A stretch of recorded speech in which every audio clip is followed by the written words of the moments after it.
Hello and welcome to Rev Sports. The Asia Cup final is here. It is India versus Pakistan for the first time in the 41 years of Asia Cup history. The rivalry is now bigger than cricket itself. You're seeing tension simmering, high stakes drama on and off the field. It's like a chess game now. And now, this is a match where every ball will carry the weight of a billion hearts. And as the countdown begins, India's preparation looks nearly perfect, except that there are two glaring concerns.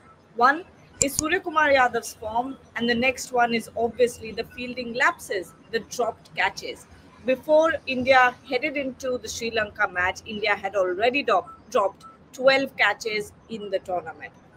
Now, if we look at this final, this isn't just another T20 final. This is a high voltage clash where one moment of brilliance or one moment of mistake can change everything for either of the teams involved. In a game like this, India needs their captain to stand tall. But right now, Surya Kumar Yadav is walking into a storm, carrying the heaviest burden of his all, and that is his batting form. The numbers tell the story.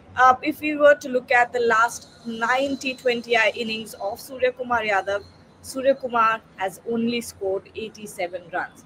He has averaged only 12.42 and has a strike rate of 112.98. Now, if you look at his Asia Cup stats as well, he has managed to score only 59 runs in 4 knocks, with the scores of 7 not out, 47 not out against Pakistan, 0, 5, and 12. Now, you have to go back 14 innings to find his last T20 I-50.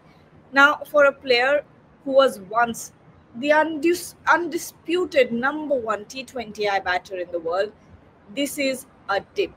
A dip will also be an understatement. This is a full-blown concern for India ahead of the India-Pakistan final.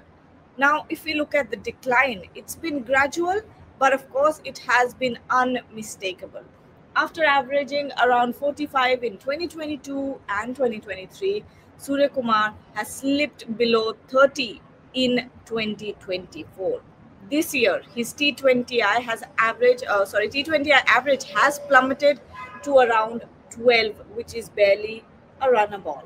Now, captaincy has not made things easier, as fans think. He has been shuffled across the middle order for flexibility, something that he also, defends. He came out in one of the press conferences and said that flexibility is something, except the opening batters, flexibility is something that all of the batters should have. Even Ryan Ten-Doschate said that from numbers 3 to number 7, batters should be able to bat anywhere up and down the order. Now, he has been, saying that every batter should be adaptable except the openers, but that constant movement costing him his rhythm. Batters go through ups and downs. When it comes to their forms, it happens to every batter, no matter who they are.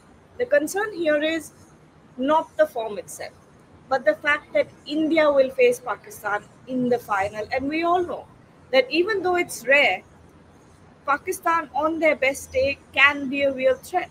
The key here is pressure on and off the field. Tensions are running high. Players have been pulled up by the ICC, while we all know that the administrators have been provocative. All of this has led to a huge simmer ahead of the finals. Pakistan have, I'm sure, have closely watched India's matches, especially the one against Sri Lanka, which went down to a super over. Even after putting 202 runs on the scoreboard, they will sense an opportunity on Sunday. Surya's spark and batting in the middle order would be the difference between lifting the trophy or watching it slip away. The question is whether their skipper, whether Surya Kumar Yadav can rediscover his magic when the pressure is at its peak.